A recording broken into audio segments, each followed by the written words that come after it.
Millionaire saw her denied at the mall, then he said, "Come with me, I'll take care of you tonight." "I'm sorry, ma'am. It's declined." Again. Those 5 words hung in the air like a verdict. Like a sentence handed down by a judge who had already decided she was guilty of the unforgivable crime of being poor in a place designed for the wealthy. Kim Parker stood at the jewelry counter of Remington's department store, her fingers trembling as she reached for the card that had just betrayed her for the 3rd time. Behind her, a line of impatient customers shifted and whispered. She could feel their eyes on her back like needles pressing into her skin. She could hear the rustle of their expensive coats, the tap of their designer heels against the marble floor. She could smell the perfume that cost more than her monthly grocery budget. "Perhaps you'd like to step aside and call your bank." The saleswoman's voice dripped with false sympathy that fooled no one. "There are other customers waiting." Kim's throat tightened. She wanted to explain that she knew exactly why the card was declined. She wanted to say that there was no point calling the bank because $47.83 was all she had until Friday. She wanted to tell this woman that the $89 silver locket on the counter wasn't for her. It was for her 7-year-old daughter who had lost her grandmother 4 months ago and wanted nothing for her birthday except something to hold close to her heart. Something to remember. But she said none of those things. Because shame has a way of stealing your voice when you need it most. She gathered her card with what remained of her dignity. She turned to leave, her eyes fixed on the floor, counting the steps to the exit like a prisoner counting the distance to freedom. And that's when everything changed. "Excuse me." A voice. Deep. Calm. Cutting through the ambient noise of the mall like a blade through silk. Kim turned to find a man standing behind her. Tall. Silver threading through dark hair that suggested experience rather than age. A charcoal suit that probably cost more than 3 months of her rent. Eyes the color of storm clouds, and something in them that made her stop walking. "Yes. I couldn't help noticing what happened back there." He gestured toward the jewelry counter where the saleswoman was already smiling at the next customer as if nothing had happened. "That was handled poorly. The way she spoke to you was unacceptable." Kim blinked, uncertain whether this was kindness or the beginning of a different kind of humiliation. "It's fine. I should have checked my balance before I..." She trailed off, unwilling to finish the sentence. Unwilling to confess her poverty to a stranger who clearly had never worried about a declined card in his life. "No." His voice was firm but not unkind. "A declined card isn't a character flaw. The way she treated you was about her, not you." Something in his tone made her pause. Made her look at him more carefully. He wasn't looking at her the way wealthy people usually looked at her. Not with pity or disgust or that particular brand of discomfort that came from being reminded that poverty existed. He was looking at her like she was a person. Like she mattered. "I appreciate the sentiment," she said carefully, "but I should go. My daughter is waiting." "That locket. It was for your daughter." Kim's heart clenched. How had he known? Had he been watching her? The thought should have been alarming, but something about his expression suggested curiosity rather than predation. "Yes. It was for her birthday. Her grandmother passed away recently and she wanted something to keep her picture in." The man nodded slowly, as if this information confirmed something he had already suspected. Then he did something Kim did not expect. He extended his hand. "Carl Walker. And I'm not offering sentiment. I'm offering dinner." The directness caught her off guard. She stared at his hand like it might be a trap. "I don't take charity from strangers." "Good. Neither do I give it." His smile was genuine in a way that seemed almost foreign in this temple of artificial everything. "I'm asking you to dinner because I've been standing in that coffee shop for 20 minutes watching you debate whether to buy that locket. Something about the way you looked at it made me think there's a story there. I like stories. I also like not eating alone. 2 problems, 1 solution. That's a very elaborate way to hit on someone. Is it working?"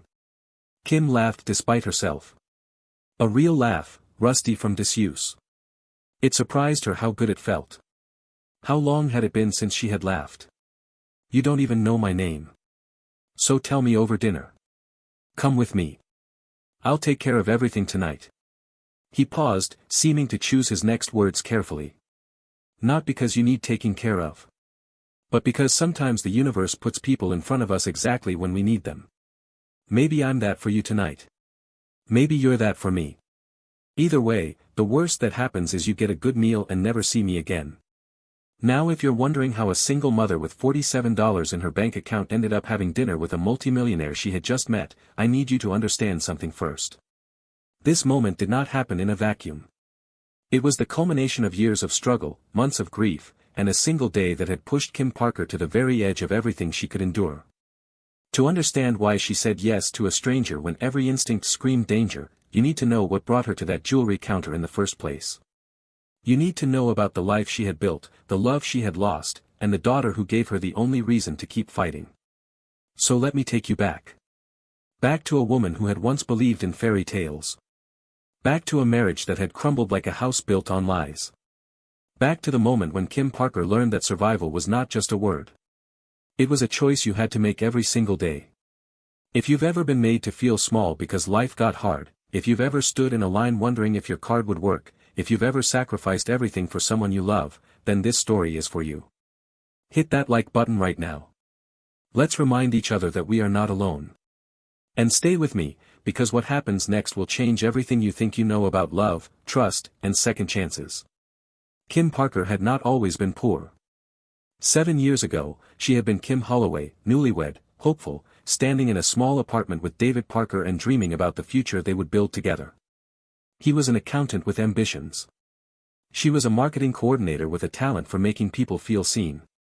They had met at a mutual friend's birthday party and spent 3 hours talking while everyone else danced around them.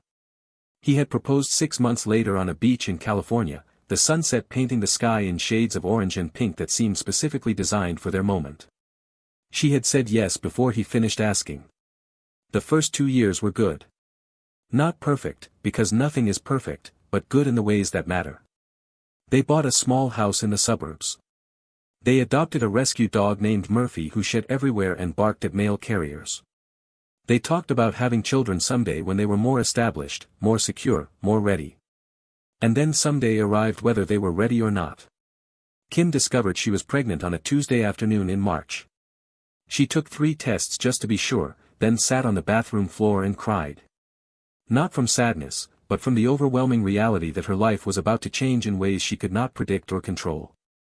David came home that evening to find her waiting in the living room, a single baby booty in her hand that she had purchased at the drugstore along with the pregnancy tests. "Are you serious?" His face lit up in a way she had never seen before. "We're having a baby. We're having a baby."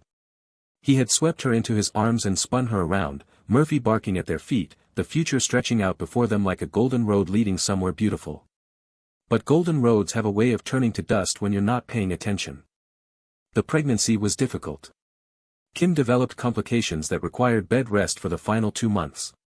She had to take medical leave from her job, then eventually resign when it became clear she would not be able to return for months after the birth. David assured her it was fine. His salary would cover them. She could be a stay-at-home mom, which was what they had always secretly wanted anyway. Maya was born on a rainy afternoon in November, 7 pounds and 3 ounces of perfect. Kim held her for the first time and felt something shift inside her chest.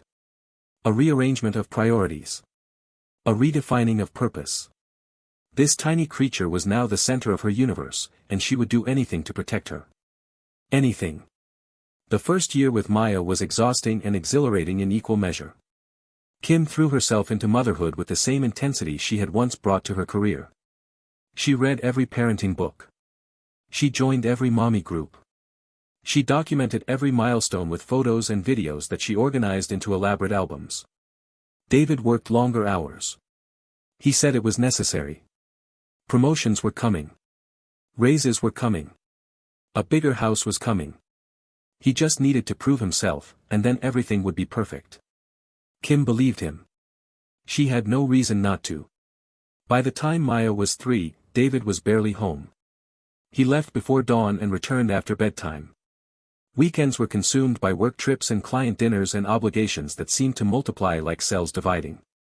Kim raised Maya essentially alone, trading her identity as a marketing professional for an identity as someone's mother, someone's wife, someone who existed in relation to others rather than as herself. She did not complain. Complaining felt ungrateful when she had a healthy daughter and a roof over her head and a husband who was providing for them. Other women had it worse. Other women did not have the luxury of staying home. She reminded herself of this constantly, as if gratitude could fill the empty spaces where her sense of self used to be. Then came the phone call that changed everything. Kim had taken Maya to her mother's house for the weekend. Linda Holloway was a retired schoolteacher who adored her granddaughter and spoiled her with cookies and crafts and the kind of undivided attention that Kim struggled to provide when she was exhausted from doing everything alone. These weekends had become Kim's lifeline. A few hours of sleep. A few hours of being taken care of instead of taking care. She was sitting on her mother's porch, watching Maya chase fireflies in the backyard, when her phone rang. An unknown number with a California area code. Is this Kim Parker? Yes. Who is this? My name is Jessica. Jessica Thornton.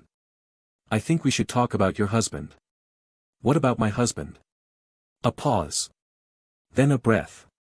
Then words that rearranged Kim's entire understanding of her life. I've been sleeping with him for 2 years.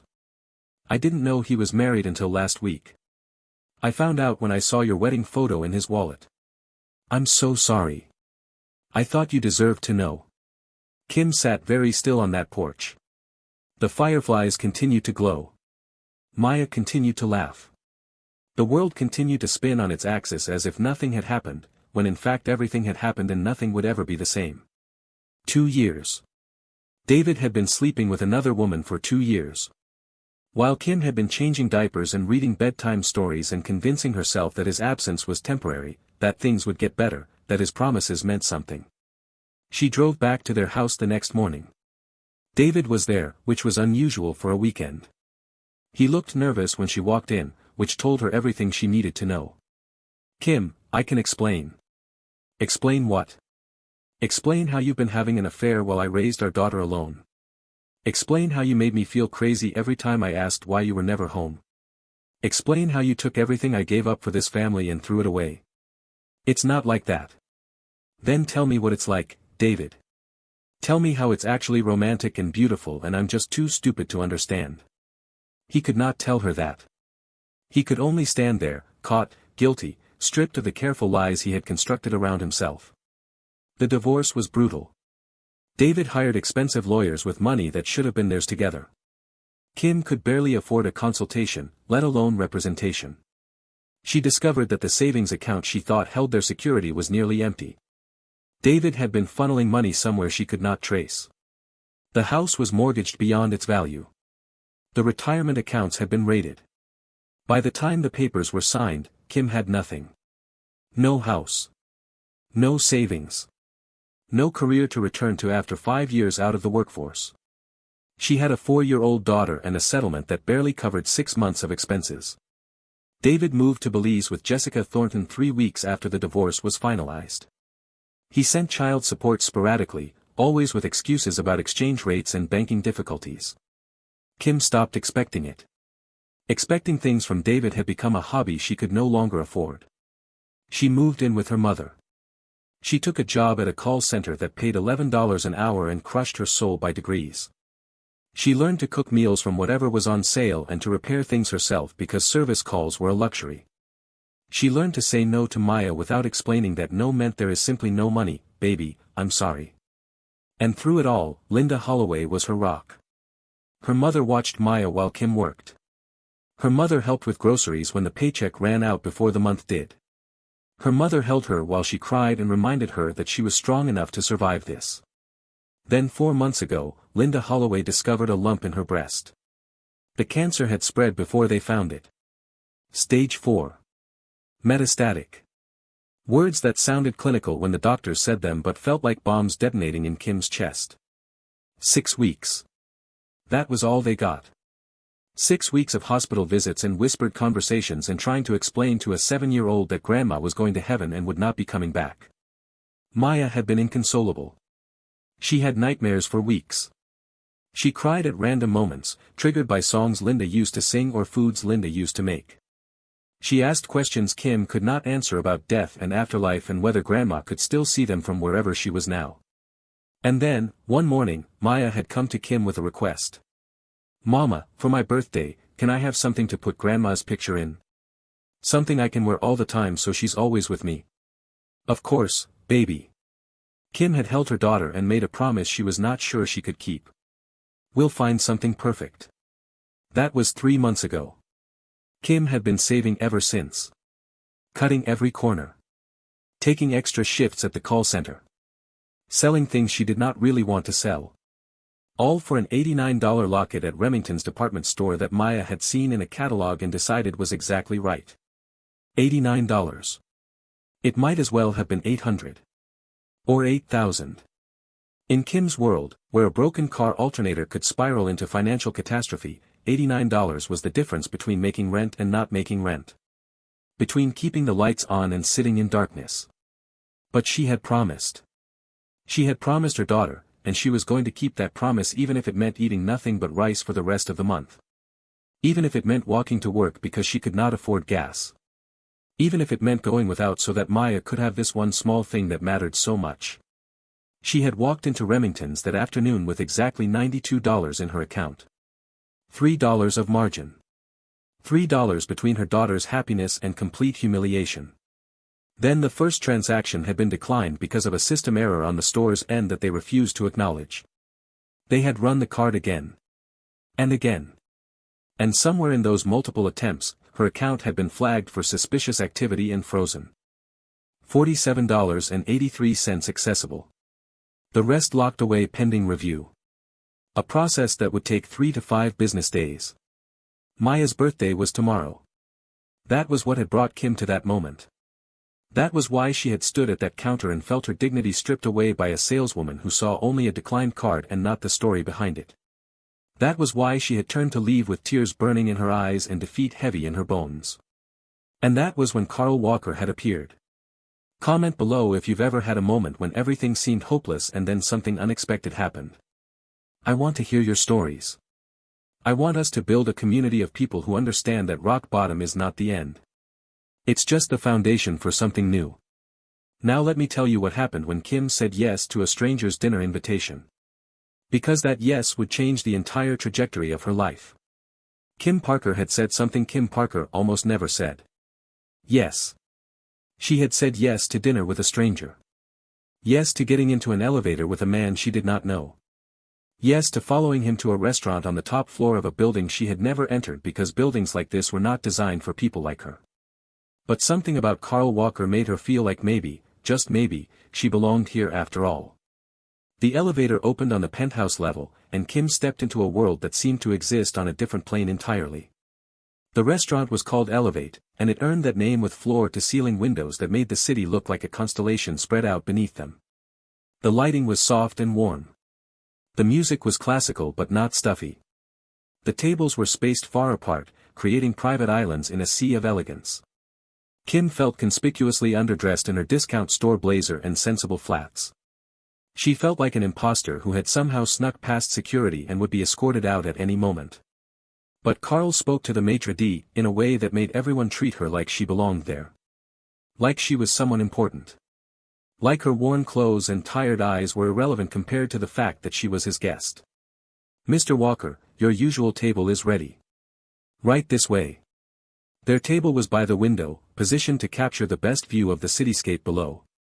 A server appeared immediately with water and menus and the kind of attentive deference that Kim had only ever witnessed in movies.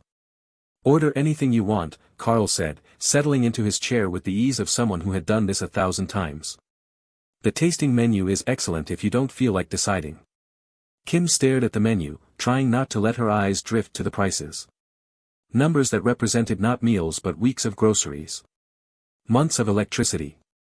A lifetime of the small indignities that came with poverty. This is very generous, she said carefully. But I need you to understand that I can't repay this. I'm not in a position to. I don't want repayment. Carl set down his menu and looked at her directly.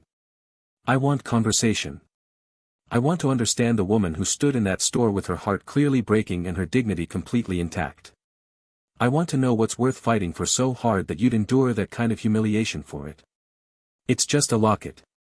It's not just a locket. I watched you look at it for 20 minutes before you even approached the counter. That's not how someone looks at a piece of jewelry. That's how someone looks at a lifeline. Kim was quiet for a long moment. She could lie. She could deflect. She could keep her walls up the way she always did, protecting herself from vulnerability because vulnerability had always led to pain. But something about this man made her want to tell the truth. Something about his stillness, his attention, the way he looked at her like he genuinely wanted to understand. My mother died 4 months ago. The words came out before she could stop them. Breast cancer. It spread fast. My daughter Maya was incredibly close to her. 7 years old, and she lost the only grandparent she ever knew. The locket. She saw it in a catalog and decided that was what she wanted for her birthday. Something to keep her grandma's picture in. Something she could carry everywhere. Carl's expression shifted. Not to pity, which Kim would have hated. But to recognition. To understanding. When is her birthday? Tomorrow. The single word carried the weight of everything. Tomorrow, and Kim had failed. Tomorrow, and the locket was still on a counter in a store she could not afford to shop in. Tomorrow, and her daughter would wake up expecting a miracle that Kim could not provide. I'm sorry, Carl said quietly. About your mother. About today. About all of it. You don't need to be sorry. You didn't cause any of it. No. But I understand it more than you might think. He paused, and Kim saw something flicker across his face. Pain. Old pain, carefully managed but never fully healed. My wife died 4 years ago. Pancreatic cancer. They gave her 6 months. She lasted 3. I spent those 3 months building a multi-million-dollar company and missing the time I could have had with her because I thought success would matter more in the end. The confession hung between them like a bridge neither had expected to cross. Kim felt the dynamic shift. This was not a wealthy man taking pity on a poor woman. This was 2 wounded people recognizing each other across a table. I'm sorry, Kim said, and meant it. So am I. Every day. But I've learned that the best thing about mistakes is they make us capable of recognizing when someone else is doing it better than we did. Better? You. He leaned forward slightly. You're in that jewelry store, budget destroyed, world clearly falling apart, and what matters to you? Making your daughter happy. Making sure she can carry her grandmother with her. That's not poverty, Kim. That's wealth I spent 30 years learning doesn't come from bank accounts. Something cracked in Kim's chest. Not breaking, but opening. Like ice in spring, making room for something that had been frozen too long. You don't know me, she said quietly. You don't know what my life actually looks like. Then tell me.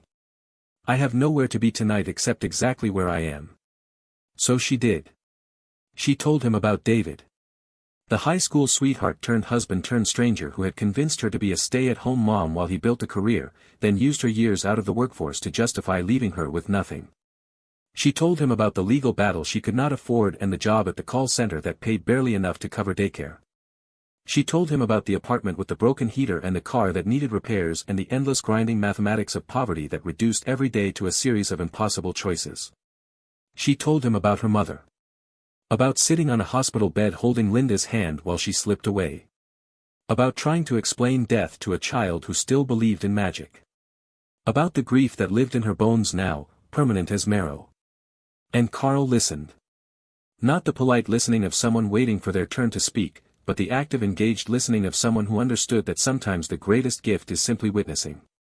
What would help? He asked when she finished. Not charity. Help. There's a difference. I don't understand. I run a company. Walker Industries. We manufacture sustainable building materials. It's boring but profitable, and it happens to be hiring. Entry-level positions in customer relations, but with actual career paths. Benefits. Salary that would let you stop drowning and start swimming. He held up a hand before she could protest. I'm not offering you this because of tonight. I'm offering it because you just described yourself as someone who works hard, stays adaptable, and puts family above everything. That's literally the job description we've been trying to fill for 3 months. You can't be serious. I'm always serious about business. Ask anyone who's worked with me. He pulled out a business card and slid it across the table. Simple. Elegant. Just a name and a number and a company logo that Kim recognized from billboards she had driven past without paying attention. Interview is on Monday. 9 a.m. Bring your resume and the knowledge that this isn't about what happened in that store. This is about potential I recognized in a 15-minute conversation. The question is whether you're brave enough to show up. Kim stared at the card like it might burst into flames. Why would you do this? Because 4 years ago I watched my wife die while I chased money that never made her happy. Because I've spent every day since trying to use what I built to actually help people instead of just impress them. Because you remind me of her.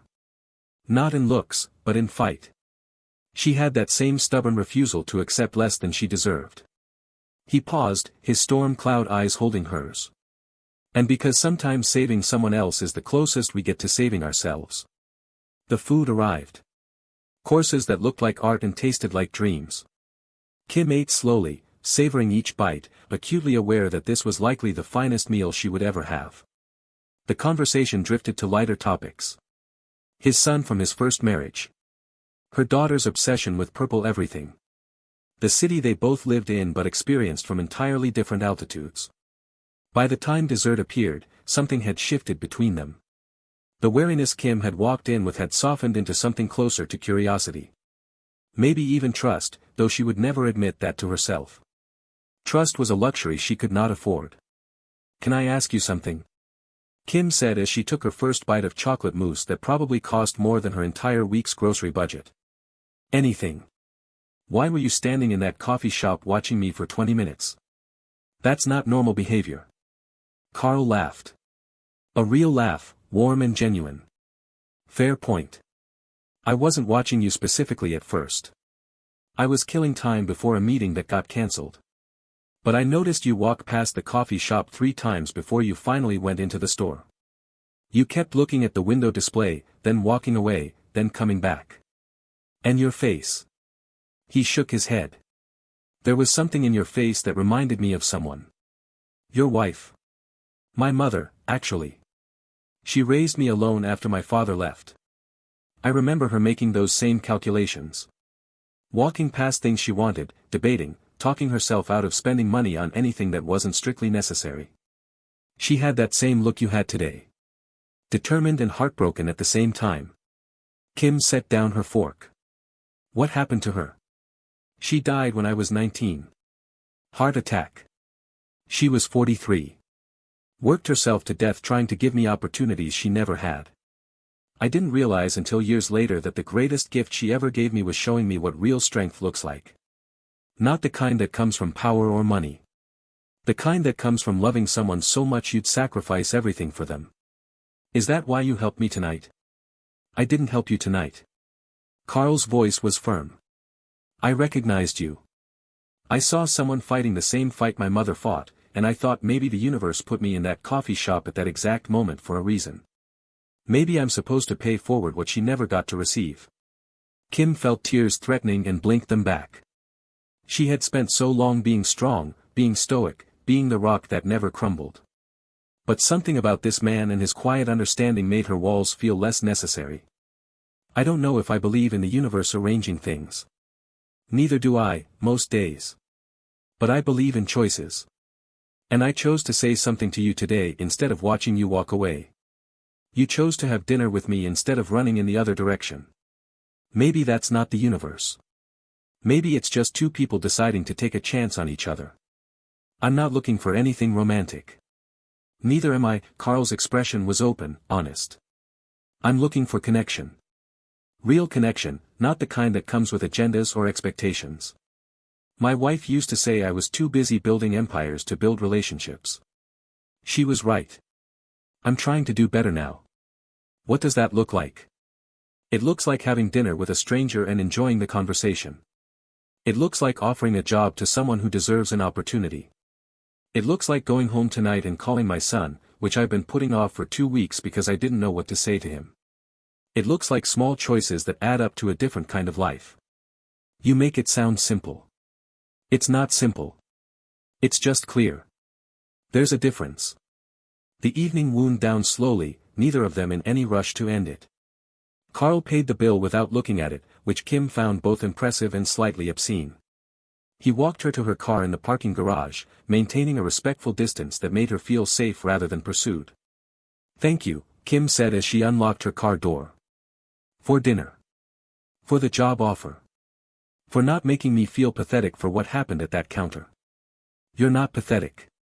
You're a mother who tried to give her daughter something meaningful and hit a wall you didn't deserve to hit. That's called life. It's not fair, but it's not your fault either." Kim hesitated, her hand on the door handle. "Can I ask you one more thing?" "Of course. The locket. The one I was trying to buy. Would you?" She stopped, embarrassed by what she was about to ask. "Never mind. It's not your problem. Would I buy it for you?" Kim said nothing, which was answer enough. "I already did." Carl pulled a small bag from his jacket pocket. The Remington's logo was unmistakable. "I went back while you were in the restroom before we left the restaurant. I hope that's not overstepping." Kim stared at the bag, emotions warring inside her. Gratitude and shame. Relief and resistance. The desperate urge to accept and the fierce pride that made accepting feel like failure. "I can't take that." "You can. It's not charity. It's a gift for a little girl who lost her grandmother and wants something to remember her by. I never got to give my mother flowers while she was alive. Let me give your daughter this while she still has you." Kim took the bag with trembling hands. Inside was the locket. Silver. Delicate. A tiny compartment that would hold exactly one small photograph. "I'll pay you back. Pay it forward instead. Someday, when you're in a position to help someone else, do it. That's all I ask." She nodded, not trusting her voice. Tears were streaming down her face now, and she did not bother to hide them. "Monday," Carl said gently. 9 a.m. Show up ready to prove you deserve the opportunity. Not to me. To yourself." He stepped back, giving her space to get in her car. She watched him in the rearview mirror as she drove away, standing in the parking garage like a sentinel, watching until her taillights disappeared. Share this video with someone who needs to hear that help can come from the most unexpected places. Sometimes the person who sees you isn't a hero. They're just someone brave enough to say "I see you and I'm here." And sometimes that's enough to start again. Now let me tell you what happened when Kim showed up on Monday. Because that interview would set into motion events that none of them could have predicted. Kim got home that night just before 10. The babysitter, a college student named Jenny who lived in the apartment above them, had already put Maya to bed but stayed up studying at the kitchen table. "She went down easy," Jenny reported. "We read 3 books and she fell asleep in the middle of the 4th. Something about a purple dragon. That's her favorite right now." Kim pulled out her wallet and handed Jenny the $20 she could barely afford. "Thank you for staying late." "No problem." "Big date?" The question caught Kim off guard. "No. Just an unexpected dinner meeting." Jenny raised an eyebrow but did not push. "Have a good night, Ms. Parker." After Jenny left, Kim stood in the middle of her small apartment and took stock. The living room that doubled as Maya's play area. The kitchen with its unreliable refrigerator. The bedroom she shared with her daughter because they could only afford a 1-bedroom. The bathroom where the faucet dripped constantly and the tiles were coming loose. This was her life. This was what 7 years of marriage and 5 years of dedicated motherhood had gotten her. Walls that felt like they were closing in. Bills that never stopped arriving. A constant low-level hum of anxiety that had become so familiar she barely noticed it anymore. But in her hand was a bag from Remington's. A silver locket that would make her daughter's birthday perfect. And in her pocket was a business card that might change everything. Kim walked quietly to the bedroom and stood in the doorway, watching Maya sleep. 7 years old. Dark hair like her father's, but a stubborn chin that was all Kim. She slept with her arms wrapped around a stuffed elephant named Peanut, a gift from Linda on Maya's 5th birthday. "Happy birthday Eve, baby," Kim whispered. "I promise tomorrow is going to be good." She placed the Remington's bag carefully in her closet, hiding it behind old sweaters that no longer fit. Then she sat on the edge of her bed and pulled out Carl Walker's business card. Walker Industries. Entry-level positions. Career paths. Benefits. She thought about the call center.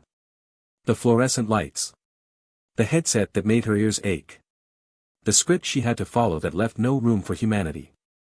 The supervisor who monitored their calls and docked their pay for bathroom breaks longer than 3 minutes. She thought about what $11 an hour actually meant when you had a child to feed and rent to pay and medical bills still trickling in from her mother's final weeks. She thought about what it would feel like to not be terrified all the time. To not calculate every purchase to the penny. To not lie awake at night running numbers that never added up no matter how many times she tried. Monday. 9 a.m. Show up ready to prove you deserve the opportunity. She was going to show up. She was going to prove it. Not because a stranger had given her a chance, but because she had been waiting for a chance to prove to herself that she was more than what her circumstances had made her. Kim Parker was not just a victim.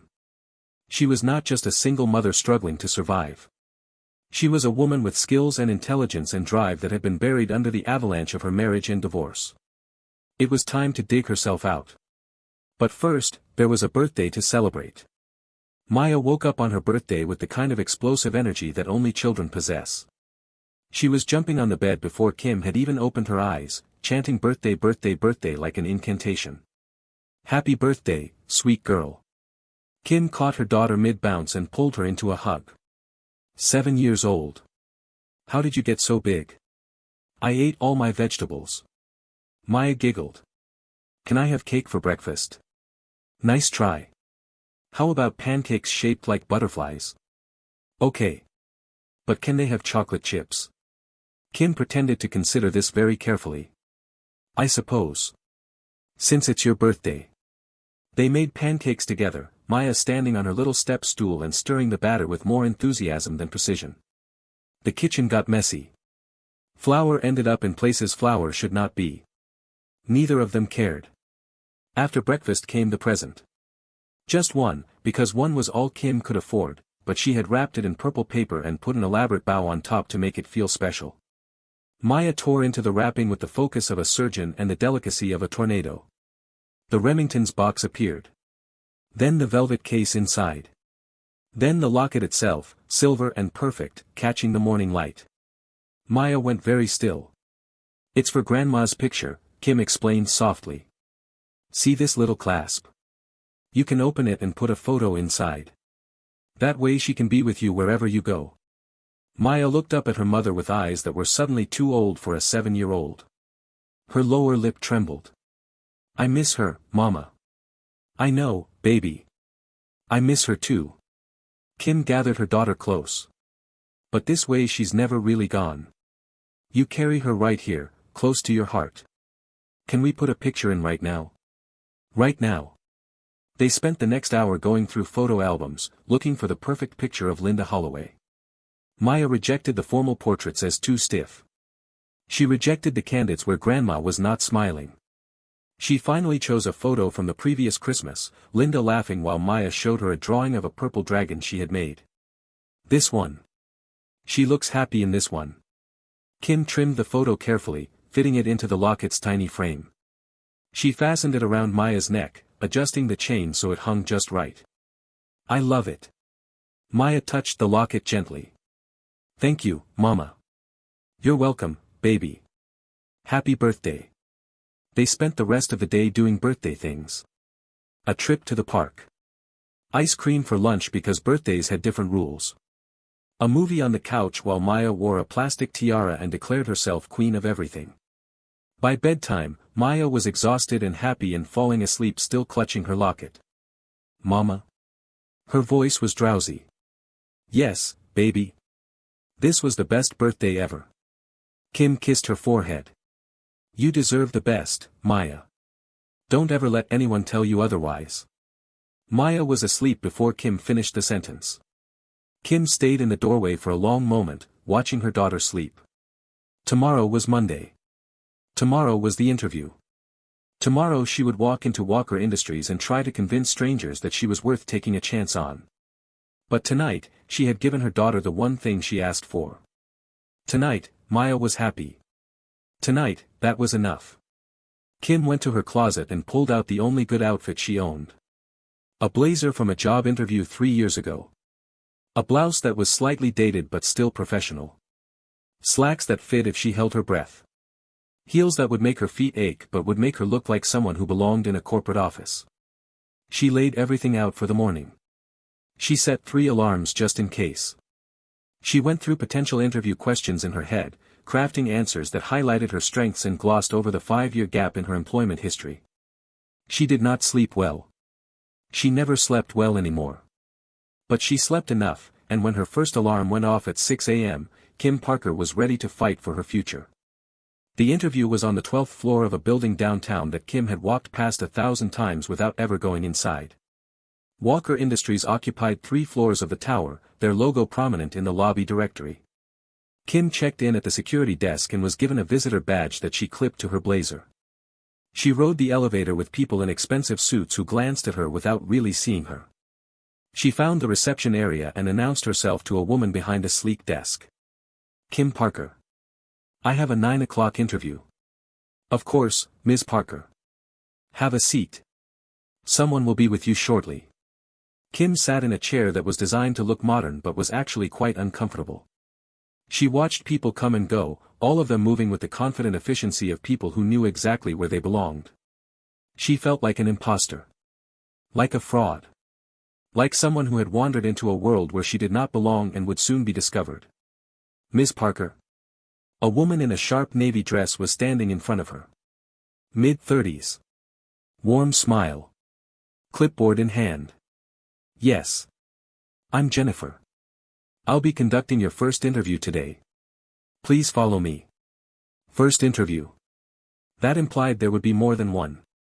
Kim was not sure if that was good news or terrifying news. Possibly both.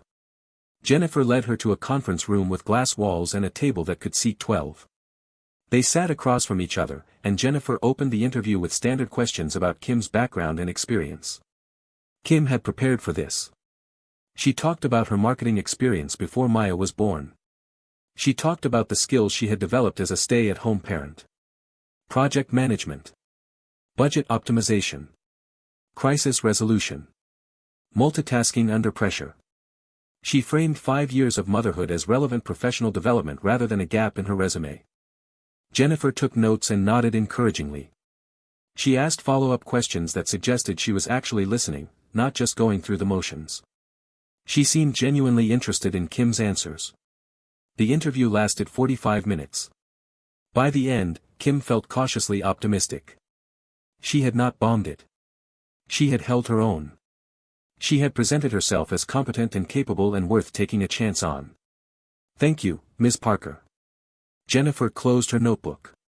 We'll be in touch within a few days. That was it. Kim shook her hand and walked out of the conference room, willing herself not to look back. She rode the elevator down to the lobby. She walked out of the building and into the morning sunlight and took a breath that felt like the first breath she had taken in hours. She had done it. Whatever happened next, she had done everything she could. Her phone buzzed. A text from a number she did not recognize. How did it go? She stared at the message, then realized it must be Carl. She had never given him her number, but he probably had access to it from her application. I think it went well. Hard to tell. His response came immediately. Jennifer is tough but fair. If she smiled at any point, that's a good sign. She smiled twice. Maybe 3 times. Then I'd say you have reason to be optimistic. How's Maya? Kim smiled despite herself. Happy. She loves the locket. Thank you again. No thanks necessary. Just show up and prove yourself. That's all I ask. I will. She put her phone away and started walking toward the bus stop. She had 2 hours before she had to be at the call center. 2 hours to decompress and prepare herself for another shift of being talked down to by strangers. But something felt different today. Something felt possible in a way it had not felt in a very long time. Kim Parker was not the kind of woman who believed in miracles. She had learned the hard way that the universe did not hand out happy endings to people just because they deserved them. But she was starting to believe in chances. In choices. In the small decisions that could add up to a different kind of life. And that was enough. For now, that was enough. Stay with me, because what happens next is going to test everything Kim thinks she knows about trust, about second chances, and about whether people can really change.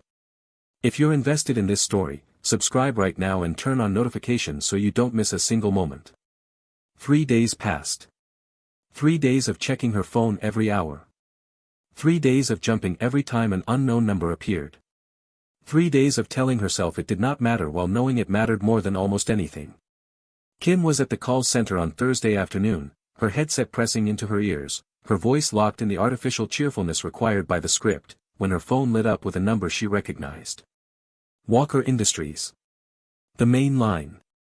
She ripped off her headset and stepped away from her desk, ignoring the glare from her supervisor. Personal calls were not allowed during shift hours. She did not care. Hello? Ms. Parker? This is Jennifer Chen from Walker Industries. Do you have a moment? Yes. Kim's heart was pounding so hard she was certain Jennifer could hear it through the phone. I have a moment.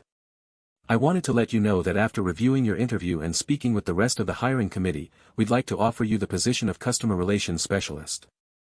The starting salary is $52,000 annually, with full benefits including health, dental, and a 401k match. You'd be eligible for performance reviews and potential advancement after 6 months. Kim closed her eyes. $52,000. That was more than 4 times what she made at the call center. That was health insurance for Maya. That was a car that actually worked. That was the ability to breathe without calculating every dollar. Ms. Parker? Are you still there? Yes. I'm here. I'm sorry. She took a breath to steady her voice. I would love to accept the position. Thank you. Wonderful. Can you start Monday? Monday. 4 days away. 4 days to give notice at a job she hated. 4 days to find new childcare arrangements. 4 days to completely rearrange her life. Yes. I can start Monday. Jennifer gave her details about orientation, paperwork, where to report. Kim wrote everything down on the back of a receipt she found in her pocket, her hands shaking slightly. When the call ended, she stood in the hallway outside the call center and cried. Not sad tears. Not scared tears. Something else entirely. Relief tears. Hope tears. The kind of tears that come when you have been holding your breath for so long that you forgot what breathing felt like. She went back to her desk and finished her shift in a daze. She gave her 2 weeks' notice at the end of the day, and her supervisor barely looked up from his computer. Fine. We'll mail your final check. No exit interview. No acknowledgement of the 18 months she had spent there. No thank you or good luck or anything that suggested she had been more than a number on a spreadsheet. It did not matter. None of it mattered anymore. Kim Parker was moving on. That night, she told Maya the news over dinner. Mama got a new job, baby. A really good job. It means things are going to be different for us. Different how? Different better. Like maybe we can get a place with 2 bedrooms. And I won't have to work as much on weekends. And we can do more fun things together. Maya considered this with the seriousness of a Supreme Court justice. Can we get a dog? Kim laughed. Let's start with a bigger apartment and see how things go. Maya accepted this compromise with minimal negotiation. She went to bed happy, clutching her locket, completely unaware of how much her mother's world had just shifted. After Maya was asleep, Kim sat at the kitchen table and stared at the Walker Industries paperwork she needed to fill out. Benefits enrollment. Direct deposit forms. Emergency contact information. The ordinary bureaucracy of employment that felt like a miracle in her hands. Her phone buzzed. A text from Carl. Heard you accepted. Congratulations. You earned it. Kim stared at the message for a long moment before responding. Did I though?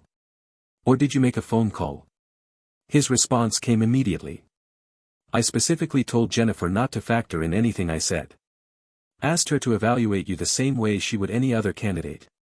She chose you because you were the best person for the job. Not because of me.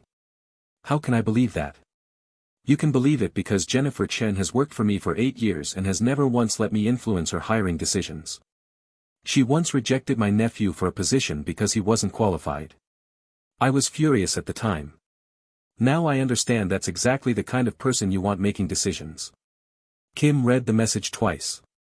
It was exactly the right thing to say, which made her suspicious. Men who knew exactly the right thing to say usually had practice. Can we meet? She typed. I have questions. Tomorrow. Lunch? That works. She set down her phone and went back to her paperwork, trying not to think about why she wanted to see him. Trying not to examine what she was feeling too closely. Some doors were better left closed. They met at a cafe halfway between her apartment and the Walker Industries building. Neutral ground. Public space. Kim arrived first and chose a table by the window where she could see everyone coming and going. Carl walked in exactly on time, dressed in a charcoal suit that probably cost more than her car. He looked slightly nervous, which surprised her. Wealthy men were not supposed to look nervous around women like her. They were supposed to look confident. Entitled. Sure of their place in the world. Thanks for meeting me. He sat across from her and ordered coffee without looking at the menu. I wasn't sure you would. I wasn't sure I would either. Kim wrapped her hands around her teacup, needing something to hold. I have questions. I assumed. Ask me anything. Why me? I told you why. You told me a story about your mother and recognizing strength. That's a good story. It's also the kind of story that covers up other motivations. What do you actually want from me? Carl was quiet for a moment, stirring his coffee even though he had not added anything to it. Then he set down the spoon and looked at her directly. The honest answer is I don't know. I saw you in that store and something in me responded. Not romantically. Not like that. But something. Recognition, maybe. A sense that the universe was putting someone in front of me for a reason. I've learned to pay attention when that happens. And the job offer was genuine. Walker Industries has been trying to fill that position for months. Your qualifications were exactly what we needed. The fact that I met you first is coincidence. There's no such thing as coincidence. Then call it providence. Call it luck. Call it whatever helps you accept that good things can happen without there being a catch. I know your ex-husband taught you that people always have ulterior motives. But Kim, not everyone is him. Not everyone is looking for an angle. The mention of David caught her off guard. She had not told Carl much about her ex beyond the basics. The fact that he had clearly filled in the gaps himself was both perceptive and slightly intrusive. You don't know anything about my ex-husband. I know he left you with nothing. I know he was the kind of man who takes more than he gives. I know he made you believe that trust is a trap instead of a gift. Carl's voice was gentle but direct. I'm not asking you to trust me. I'm asking you to give me the chance to earn trust. There's a difference. And what do you get out of this? Kim pressed. You're a multimillionaire. You have everything. Why spend your time on me? Because having everything taught me that everything isn't enough. Because I spent 30 years building a fortune and lost my wife before I could enjoy it with her. Because I'm 52 years old and I'm tired of being alone in a crowd. Because you made me laugh at dinner the other night, and I can't remember the last time someone made me laugh without wanting something in return. Kim sat with this for a moment. It was either the most honest thing anyone had ever said to her, or the most sophisticated manipulation she had ever encountered. She genuinely could not tell which. I'm taking the job, she said finally. But I need you to understand something. If I find out you pulled strings. If I find out Jennifer's decision was influenced by anything other than my qualifications. I walk. Immediately. No second chances. Fair. And whatever this is. She gestured between them. It stays separate from work. I'm not going to be the woman who slept her way into a position. I'm not going to give anyone ammunition to question whether I deserve to be there. Also fair. For the record, I have no intention of pursuing anything romantic with you while you work for my company. It would be inappropriate and it would undermine everything you achieve there. Good. We understand each other. We understand each other. They finished their drinks in a silence that was surprisingly comfortable. When they stood to leave, Carl handed her something across the table. A business card, but not his. This is my son's number. Marcus Walker. He runs the Denver office. If you ever have questions or concerns about anything at work, anything that you're not comfortable bringing to me, call him. He's aggressively ethical and he'll tell you the truth even if it makes me look bad. Kim took the card. You're giving me a way to check up on you. I'm giving you a way to verify that I'm who I say I am. Trust has to be built on evidence, not just words. This is evidence. She did not know what to say to that, so she said nothing. She put the card in her wallet alongside Carl's original card and nodded once. Thank you. Thank you for showing up on Monday. The rest is up to you. Monday came faster than Kim expected. She dropped Maya at school with a kiss and a promise to pick her up early for a special dinner. Then she drove to Walker Industries in her unreliable car, praying it would hold together for one more commute. Orientation was overwhelming in the best possible way. Health insurance. Retirement plans. Professional development opportunities. A schedule that actually respected the fact that she had a child. A salary that would let her stop choosing between groceries and gas. Kim absorbed it all, taking notes, asking questions, trying to look like someone who belonged here rather than someone who had stumbled in by accident. Her direct supervisor was a woman named Rosa Martinez, a sharp-eyed 40-something with silver streaks in her dark hair and a no-nonsense attitude that reminded Kim of her mother. Rosa ran the customer relations team with military precision and maternal warmth, a combination that should not have worked but somehow did. "You're the one Carl Walker found," Rosa said on Kim's first day, her tone neutral but assessing. "At the mall or something?" Kim's stomach dropped. So much for keeping work and whatever Carl was separate. "He helped me when I was having a difficult day." The job interview was unrelated. Rosa did not look convinced. "Look, I don't know what your arrangement is with the boss, and frankly I don't want to know. What I do know is that Jennifer Chen hired you, and Jennifer doesn't make mistakes. So you're here on merit as far as I'm concerned. Keep it that way." "I intend to." "Good." Rosa handed her a stack of files. "These are our current clients. Memorize them. You have a week before you're on the phones, so use it wisely." Kim used it wisely. She arrived early and stayed late. She studied every file, every procedure, every nuance of how Walker Industries operated. She asked questions and took notes and proved to everyone who was watching that she was not just some charity case the boss had taken pity on. By the end of her first month, she had handled her first client call. By the end of her second month, she had resolved a complaint that had been languishing in the system for 6 weeks. By the end of her third month, Rosa stopped looking at her like she was waiting for her to fail. "You're good at this," Rosa said one afternoon when they were reviewing Kim's performance metrics. "Like, genuinely good. Not just surviving." Kim allowed herself a small smile. "I had a good teacher." "Damn right you did." Rosa smiled back, and Kim felt something she had not felt in years. Professional pride. The satisfaction of being good at something again. Carl stayed true to his word. He kept his distance at work, interacting with her only in group settings and never in ways that could be perceived as preferential. But outside of work, their connection continued to grow in small careful increments. It started with texts. Simple things. "How was your day? Did Maya like the book I sent for her?" Nothing romantic. Nothing that crossed lines.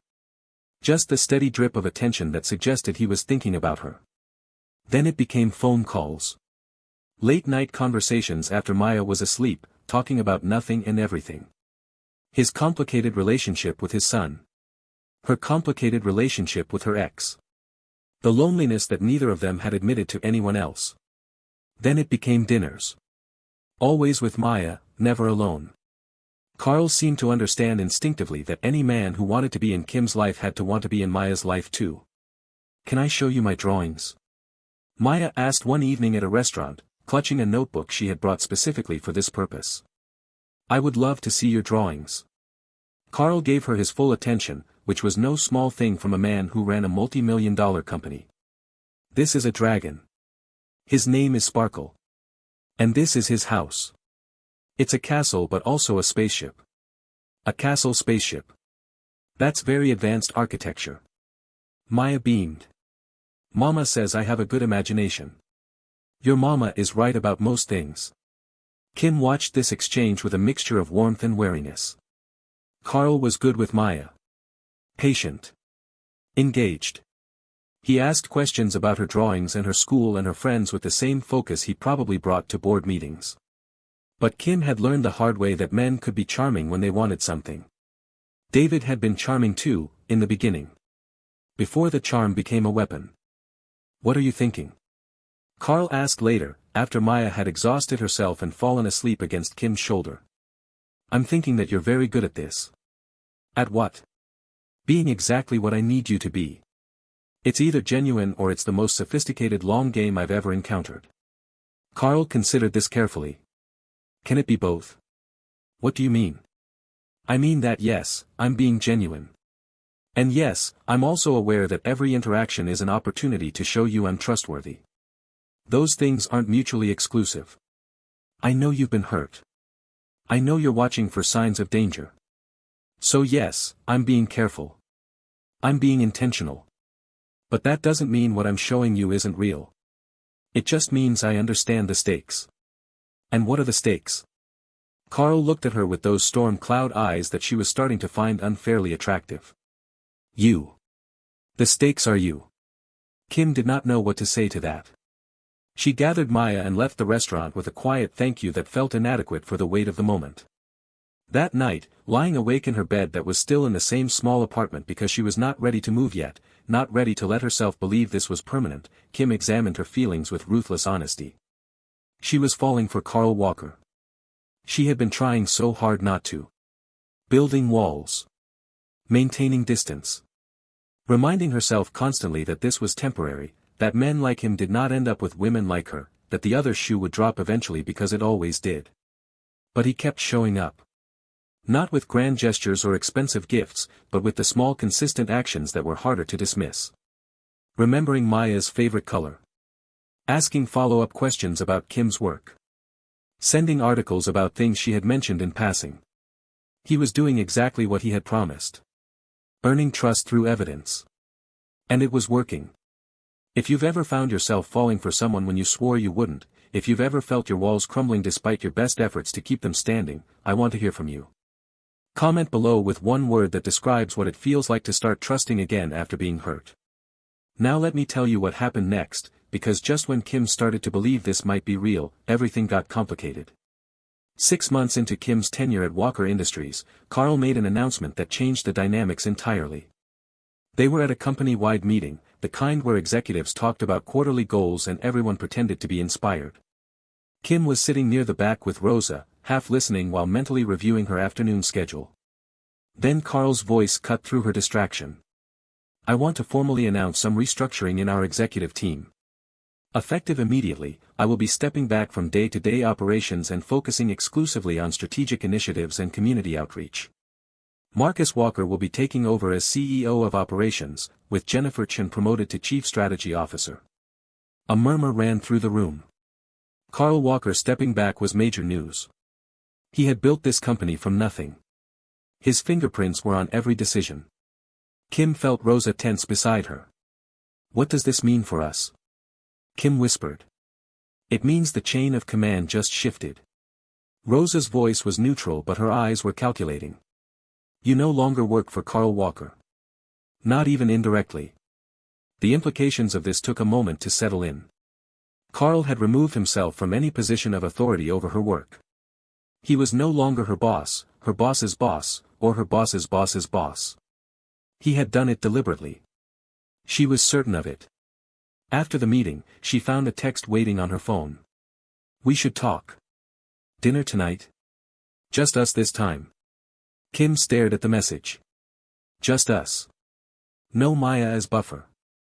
No public pretense of professional friendship. Just two adults having dinner for whatever reason adults had dinner. She thought about saying no. She thought about maintaining the boundaries she had worked so hard to establish. She thought about all the reasons this was a bad idea. Then she thought about the way he looked at her. The way he listened when she spoke. The way he had systematically removed every obstacle between them with patience and intention. Okay. She typed back. Where? The restaurant was quiet, upscale without being pretentious, the kind of place where the tables were far enough apart that conversations stayed private. Carl was waiting when she arrived, looking nervous again in a way that she found endearing despite herself. You restructured your entire company, Kim said as she sat down. That seems extreme. It wasn't about you. Mostly. Carl smiled slightly. I've been planning to step back for over a year. Marcus is ready to take over. I'm tired of running everything. The timing just happened to work out. The timing is very convenient. Convenient implies accidental. This was deliberate. He poured her wine, a vintage that probably cost more than her car payment. I wanted to have this conversation without any professional complications. I wanted you to know that whatever happens between us has nothing to do with your job. Whatever happens between us. Kim repeated the phrase carefully. What exactly do you think is going to happen between us? I don't know. That's what I wanted to talk about. Carl set down his glass and looked at her directly, the same focused attention he had given her from the very first moment in that mall. I've spent 6 months watching you from a distance. I've seen you excel at a job that most people find overwhelming. I've seen you raise your daughter with more grace than I've ever witnessed. I've seen you rebuild your entire life from nothing, and you've done it with dignity and strength and a stubborn refusal to accept less than you deserve. Kim felt heat rising to her cheeks but did not look away. And in all that time, Carl continued, I've been falling for you. Not because you need saving. You don't. Not because I feel sorry for you. I don't. But because you're the most remarkable person I've ever met, and I can't imagine my life without you in it. The honesty was almost painful. Kim had become so accustomed to subtext and hidden agendas that directness felt like an assault. You barely know me. I know what matters. I know you prioritize your daughter above everything. I know you work harder than anyone expects because you have something to prove to yourself. I know you're scared of letting anyone in because the last person you let in destroyed you. I know you laugh when you're nervous and cry when you're relieved and pretend you're fine when you're falling apart. Kim felt tears threatening. He had seen her. Really seen her. Not the facade she showed the world, but the person underneath. I also know, Carl added quietly, that I haven't felt this way about anyone since my wife died. I didn't think I could feel this way again. And I'm terrified that I'm going to mess this up and lose you before we even get started.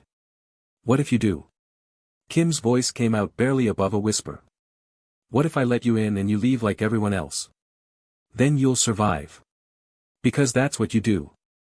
But Kim, what if I don't leave? What if this is actually what it looks like? Two people who found each other when they both needed someone. What if we're brave enough to try? I don't know how to be brave anymore. Yes you do.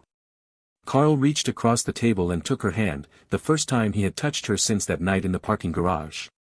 You've been brave every single day. You were brave in that jewelry store. You were brave at that interview. You were brave every time you chose to keep going instead of giving up. Being brave doesn't mean not being scared. It means being scared and doing it anyway. Kim looked at their hands intertwined on the table. His fingers warm and steady against hers. The contact felt electric and terrifying in equal measure. What exactly are you asking? I'm asking for a chance. A real chance. Dinners without pretense. Conversations without walls. The opportunity to show you that not everyone leaves. That some people choose to stay. And if it doesn't work out, then we'll figure that out together. But I'm done watching from the sidelines. I'm done pretending I don't feel what I feel. I want to know if you feel it too. Kim was quiet for a long moment. The restaurant sounds faded to a distant hum. Everything narrowed to this table, this man, this impossible choice. Yes, she said finally. I feel it too. Carl's smile was like the sun breaking through clouds. Then let's see where this goes. They had dinner. They talked for hours. They walked through the city afterward, her hand in his, the autumn air cool against their faces. When he kissed her goodnight outside her apartment building, it was gentle and tentative, a question rather than a demand. Kim went inside and stood in her kitchen, her heart pounding, her lips still tingling. She had done it. She had let someone in. Now she just had to survive whatever came next. The relationship unfolded slowly, carefully. Two people who had been hurt learning to trust again. They established rules. Honesty above everything. Communication when things got hard. Space when either of them needed it. Carl met Kim's friends, who grilled him relentlessly and eventually admitted he might be acceptable. Kim met Carl's son Marcus, who was initially suspicious but warmed when he saw how his father lit up around her. Maya adapted to Carl's presence with the remarkable flexibility of children. He became a fixture at their Sunday dinners. He learned which food she would not eat and which books she wanted read 3 times in a row. He showed up for school events and helped with homework and treated her like she mattered, which was all any child really wanted. 8 months after that dinner where Kim said yes, Carl took her back to Remington's department store. "This seems like a strange date activity," Kim said as he led her through the makeup counters and jewelry displays. "Trust me." The saleswoman who had humiliated her that day was long gone, replaced by someone younger with a warmer smile. But Kim's heart still raced as they approached the jewelry counter. Muscle memory. Trauma living in the body. "I need to see that locket," Carl said, pointing to a display case. "The silver one with the compartment." "Of course, sir." The saleswoman retrieved it immediately. Kim stared. It was identical to the one she had tried to buy that day. The one Carl had purchased for Maya. The one her daughter still wore every single day. "I don't understand," Kim said. "Maya already has one. This one isn't for Maya." Carl took the locket from the saleswoman and opened it carefully. Inside was a tiny photo. Kim, Maya, and Carl, laughing at something outside the frame. A photo from a picnic last summer that Kim did not even remember being taken. 2 years ago, you stood at this counter and had your card declined. Someone made you feel small. But you weren't small. You were a mother fighting for her daughter's happiness. You were a woman rebuilding from nothing. You were a warrior, even if you couldn't see it yet. Kim felt tears streaming down her cheeks, not bothering to wipe them. "I didn't save you that day." Carl's voice was thick with emotion. "I just saw what was already there. You saved yourself. You climbed. You healed. You became someone who doesn't need anyone. Which is exactly why I want to be someone you choose anyway." He reached into his pocket and pulled out a small velvet box. "Not the locket. Something else." Kim's breath caught. "I'm not promising perfection." Carl opened the box to reveal a ring. Simple. Elegant. A diamond that caught the light like a captured star. "I'm not promising I won't frustrate you or that this will be easy. But I'm promising presence. Every day. Every fight. Every triumph. Every ordinary Tuesday that somehow matters more than anything." He looked at her with those storm cloud eyes that she had fallen into completely. "Kim Parker, will you marry me?" The jewelry counter where she had been humiliated. The store where she had felt worthless. This place that had represented everything wrong with her life. Carl had chosen it deliberately. Transforming it from a site of shame into a site of redemption. She looked at the ring. She looked at the man holding it. She looked at the life stretching out before her, terrifying and beautiful and full of possibility. Yes. Her voice was stronger than she expected. Absolutely yes. Carl slid the ring onto her finger and pulled her into a kiss that made the saleswoman look away with a smile. Around them, shoppers paused to watch. Someone started clapping. The moment became something bigger than the two of them, a public declaration of love that felt earned rather than performed. "I love you," Carl whispered against her lips. "I love you too." Kim pulled back to look at him. Again. Still. Always. Always. They walked out of Remington's together, her hand in his, the ring catching light with every step. Behind them, the jewelry counter where everything had begun receded into memory. Ahead of them, a future that neither could have predicted but both were ready to build. If you believe in second chances, if you believe that broken things can be rebuilt, if you believe that love can find you in the most unexpected places, share this video right now. Share it with someone who needs to hear that the worst chapter doesn't have to be the last chapter. And stay with me, because in the final part of this story, I'm going to show you what happens when Kim and Carl face the ultimate test of everything they've built together. Trust me, you do not want to miss it. The engagement should have been the happily ever after. In movies, this is where the credits roll. But real life does not come with credits. Real life comes with complications. 3 weeks after Carl proposed, Kim's phone rang with a number she had not seen in over 2 years. Hello. Kim. It's David. The voice froze her blood. Her ex-husband. The man who had taken everything from her and fled to Belize. The man she had trained herself to forget. What do you want? I'm back in the country. I want to see Maya. Kim's hand tightened on the phone until her knuckles went white. You have no right to see her. You abandoned her. I'm still her father. Legally, I have rights. I've been talking to a lawyer. You haven't paid child support in 18 months. You think a lawyer is going to help you? I'm prepared to pay what I owe. All of it. Plus interest. I've changed, Kim. I made mistakes and I'm trying to make them right. The hypocrisy was staggering. Changed. Men like David did not change. They evolved their tactics. Why now? Why after all this time? Because I heard you're getting married. To a millionaire. And I realize my daughter is going to have a new father figure in her life. I don't want to lose her completely. There it was. The real motivation. Not love for Maya. Not remorse for his absence. Fear of being replaced. Fear of losing access to whatever resources might flow through his daughter now that her mother was marrying wealth. This conversation is over. Kim, please. She hung up. Her hands were shaking. The old fear was back, crawling up her spine like ice. David had a way of appearing at her happiest moments and destroying them. Their engagement announcement had been sabotaged by a supposed emergency at work. Their wedding day had been marred by his last-minute cold feet. Their daughter's birth had been overshadowed by his barely concealed disappointment that it was a girl. He was a black hole disguised as a person, pulling everything into his orbit and crushing it. She called Carl. We have a problem. He came immediately. No questions, no hesitation.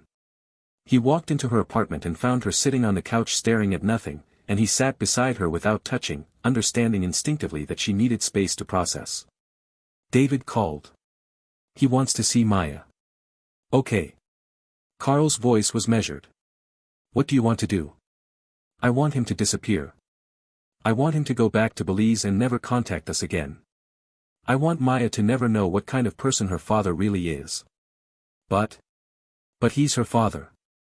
Legally. And if he's serious about pursuing visitation, I might not have a choice. Carl was quiet for a moment, thinking. Then he spoke carefully. What exactly did he say? Kim recounted the conversation. The mention of lawyers. The offer to pay back support. The convenient timing coinciding with their engagement announcement. He found out about us, Carl said. That's what triggered this. Obviously. Do you think he's after money? Kim laughed bitterly.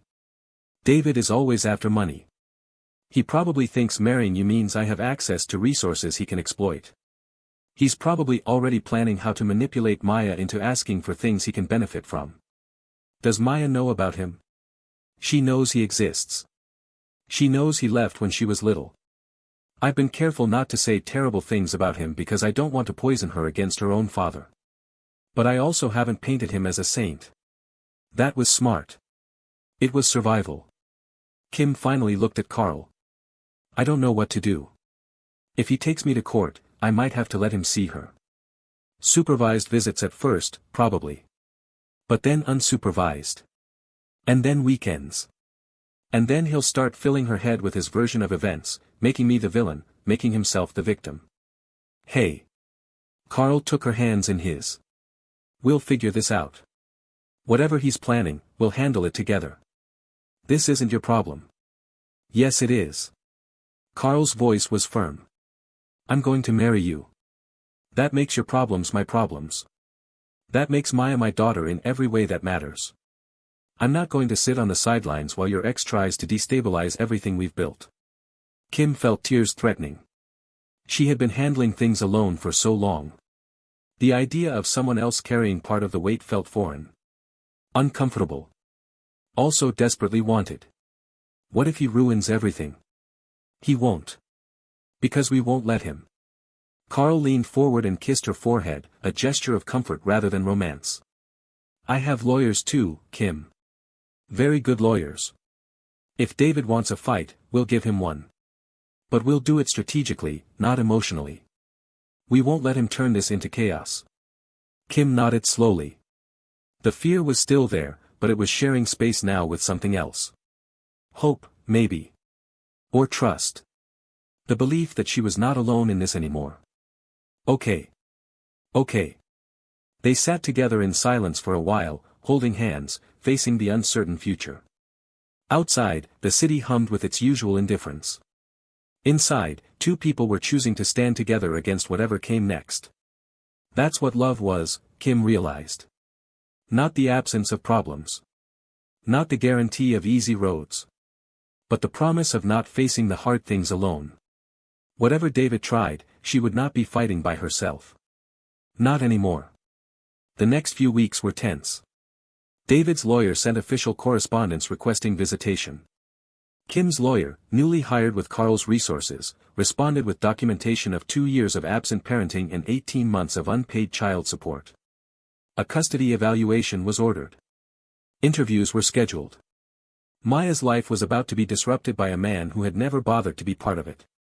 Kim told her daughter as gently as possible. Your dad wants to see you, baby. How do you feel about that? Maya looked up from her drawing with an expression far too serious for an 8-year-old. The dad who left. Yes. Why does he want to see me now? That's a complicated question. Maya chewed on her lip, thinking. She had her father's dark hair but her grandmother's wisdom in her eyes. Does he have to? No. Not if you don't want to. That's why there are people who are going to talk to you, to find out what you want. Your feelings matter in this. What do you want, Mama? Kim hesitated. She had tried so hard not to influence Maya's feelings about David. But the question deserved an honest answer. I want whatever makes you safe and happy. If that means seeing your dad sometimes, we can make that work. If it means not seeing him, we can make that work too. What matters is you. Maya nodded slowly. Then she said something that broke Kim's heart and healed it at the same time. I already have a dad. Carl shows up. He remembers things. He doesn't make you cry. Kim gathered her daughter close and held her tight. You're so smart, baby. Too smart for your own good. I know. Maya's voice was muffled against Kim's shoulder. Can I finish my drawing now? Yes. Yes you can. Kim watched her daughter return to her artwork, purple dragons filling the page as always. Whatever happened with David, Maya had already made her choice. She knew what love looked like, and she knew it was not absence wrapped in sudden interest. Carl walked in an hour later to find them both at the kitchen table, Maya drawing and Kim pretending to read while actually watching her daughter with protective intensity. How's everyone doing? Good. Maya held up her drawing. I made one for you. For me. Carl took the paper with appropriate reverence. Is that a dragon? It's a guard dragon. Maya's voice was serious. He protects the castle from bad guys who try to come back when nobody wants them. Carl met Kim's eyes over Maya's head. The message was clear even to him. I love it. I'm going to put it on my fridge. You have to frame it. Guard dragons are important. You're absolutely right. Framed it is. That evening, after Maya was in bed, Kim and Carl sat on the couch with glasses of wine, the stress of the situation a tangible presence between them. She drew you a guard dragon, Kim said. I noticed. She's telling you something. I know. Carl took a sip of his wine. I also know that I can't promise to make David go away. But I can promise to be here regardless of what happens. I can promise that whatever comes next, she'll have stability. We'll give her that. What if the court gives him visitation? Then we follow the court's ruling. We make the visits as smooth as possible for Maya. We don't badmouth him in front of her even though he deserves it. We show her that adults can handle difficult situations with grace. And if he hurts her, then we document everything and go back to court. We protect her within the system. And privately, we make sure she knows she's loved and safe and that one person's failure doesn't define her worth. Kim leaned into him, exhausted by the weight of constant vigilance. You make it sound simple. It's not simple. It's just clear.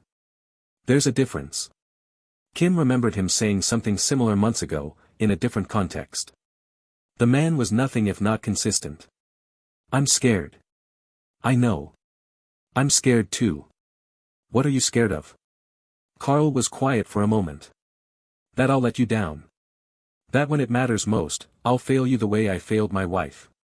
That this is all too good and I'm going to wake up and realize I don't deserve it. Kim pulled back to look at him. You're the most successful person I've ever met. How can you feel like you don't deserve things? Success and deserving are two different things. I succeeded at business. I failed at presence. I built an empire and lost my wife while doing it. I'll never not carry that. Then we carry it together. Kim touched his face, turning it toward her. You're not the same person you were when she was sick. You've changed. You're here now. You show up. What if I slip? Then I'll catch you. Same way you catch me. Carl pulled her close, his arms wrapping around her like a promise made physical. I love you, he said into her hair. I love you too. They stayed like that for a long time, holding each other against the uncertainty of the future. Outside, the city continued its indifferent spinning. Inside, two broken people were learning to be whole together. The custody evaluation took 2 months. Maya was interviewed by a child psychologist who specialized in family dynamics. Kim and Carl were interviewed separately. David was interviewed. Documents were reviewed. History was examined. In the end, the evaluator recommended limited supervised visitation. David would be allowed to see Maya once a month, in a neutral location, with a professional supervisor present.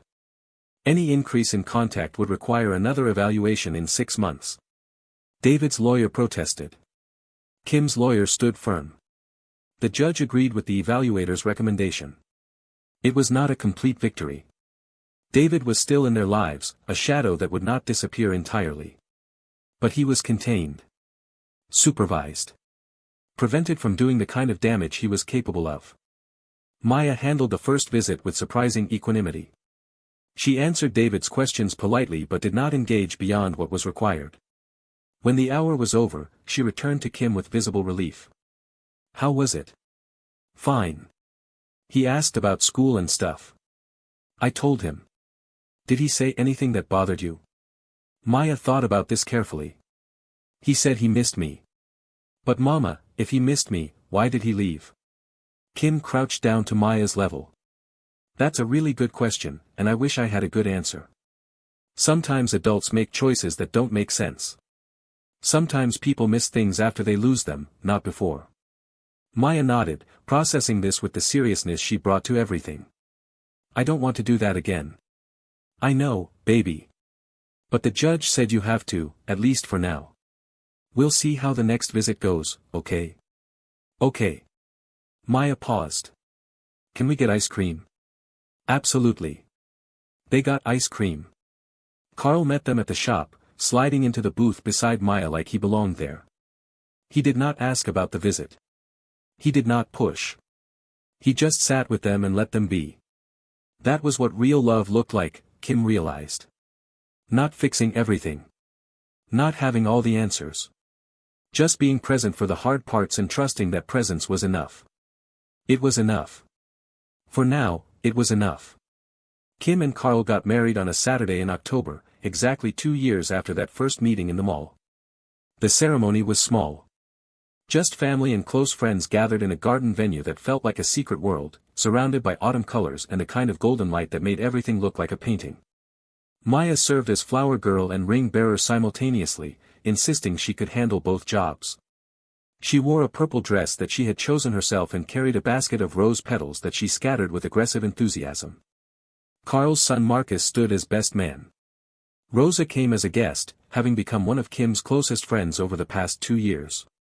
Even Jennifer Chin showed up, the woman who had hired Kim and changed her life without ever knowing the full story. The vows were simple. Honest. Earned.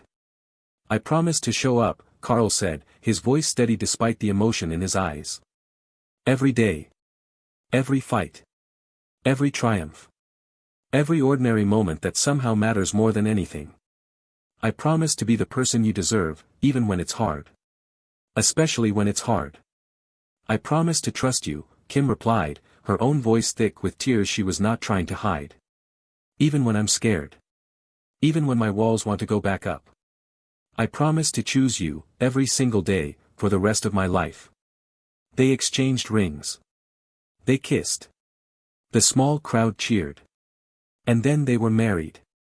Two people who had found each other at the bottom of different wells, who had climbed out together, who had built something neither of them expected. At the reception, Marcus gave a toast. "My father taught me a lot about business," he said, holding up his champagne glass. "He taught me about strategy and persistence and the value of hard work. But Kim taught him something more important. She taught him that being present matters more than being successful. That showing up is better than having all the answers. That love isn't something you achieve. It's something you choose, over and over, every single day." He raised his glass toward the couple. "To Kim and Carl. May you choose each other always." The crowd echoed the toast. Glasses clinked. The evening continued with dancing and laughter and the particular joy that comes from witnessing two people who deserve happiness finally finding it. Later, when the reception was winding down and Maya was asleep on a couch with her locket clutched in her hand, Carl pulled Kim onto the dance floor one last time. "We did it," he said. "We did. How do you feel?"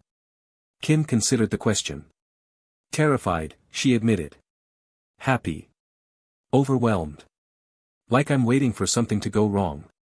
What if nothing goes wrong? Then I'll learn to live with that." Kim smiled. "It might take some practice. I have time." Carl pulled her closer. "As much time as you need." They danced slowly, two people who had learned to hold on after being dropped. Around them, the last guests were saying their goodbyes. The night was ending. The marriage was beginning.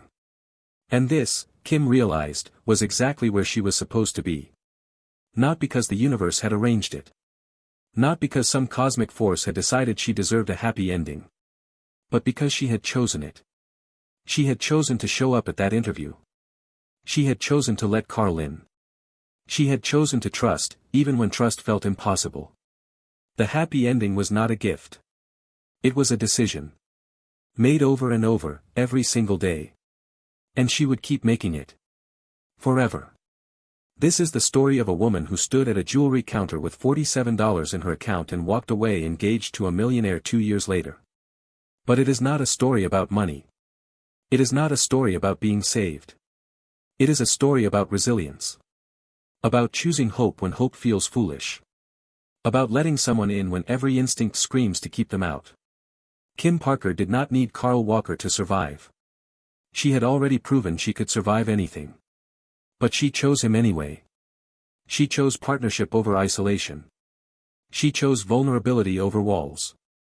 She chose the terrifying possibility of love over the comfortable certainty of loneliness.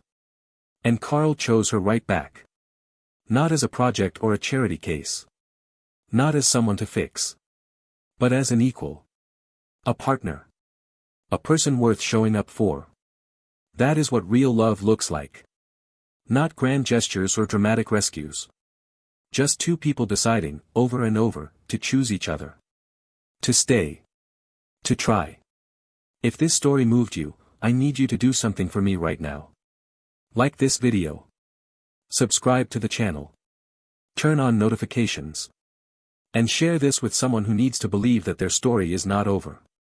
Someone who is standing at their own jewelry counter, card declined, dignity shaken, wondering if it ever gets better. It does. It can. But you have to choose it. The first year of marriage taught Kim things she never expected to learn. She learned that loving someone completely did not mean losing herself. That partnership could amplify rather than diminish.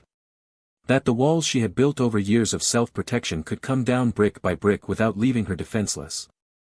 She learned that Carl snored when he was exhausted and left cabinet doors open and forgot to put his coffee cups in the dishwasher. She learned that these small imperfections made her love him more, not less. That perfection was a myth sold to people who had never actually lived with another human being. She learned that Maya adjusted to having a stepfather with the same resilience she brought to everything else. That children were remarkably adaptable when they felt safe. That the purple dragons in her drawings now included a protective figure that looked suspiciously like Carl. But she also learned that marriage did not solve problems. It just gave you someone to face them with. David's monthly visits continued through the first year. Maya attended them dutifully, returning each time with slightly less tension than the time before. The child psychologist reported that David was behaving appropriately during the supervised sessions. He asked about school. He brought small gifts. He seemed to be making an effort. Kim wanted to believe it was genuine. She wanted to believe that people could change, that the man who had destroyed her could somehow become someone worthy of their daughter's time.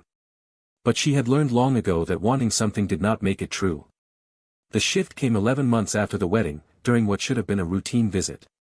Maya came home from the supervised session with a strange expression on her face. Not upset exactly, but troubled in a way that Kim recognized from her own reflection in the mirror during the divorce. "What happened, baby?" Maya did not answer immediately. She went to her room and sat on her bed, clutching the locket that still held her grandmother's picture.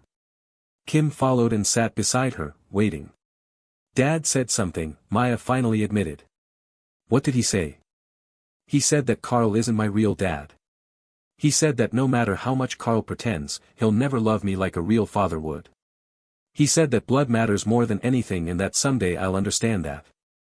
Kim felt her heart crack and her anger ignite simultaneously. She wanted to call David and scream at him. She wanted to drive to wherever he was staying and confront him. She wanted to do violence to the man who had planted poison in her daughter's mind. But Maya was watching her. Maya needed her mother to be calm and wise and capable of handling this. How did that make you feel? Maya thought about this carefully. Confused. And kind of mad. Because Carl does love me. He shows up for stuff. He remembers things. Dad doesn't even know what grade I'm in. Kim pulled her daughter close. "You're right to feel confused and mad. What your dad said was not true. Love isn't about blood. Love is about showing up. Love is about being there. Carl loves you because he chose to love you, and that's just as real as any other kind of love." Then why did Dad say it? Because sometimes when people feel guilty about their own choices, they try to make other people feel bad instead. Your dad left. He was gone for years. Now he sees that someone else stepped in and did the job he was supposed to do, and instead of being grateful, he's jealous. That's about him, not about you.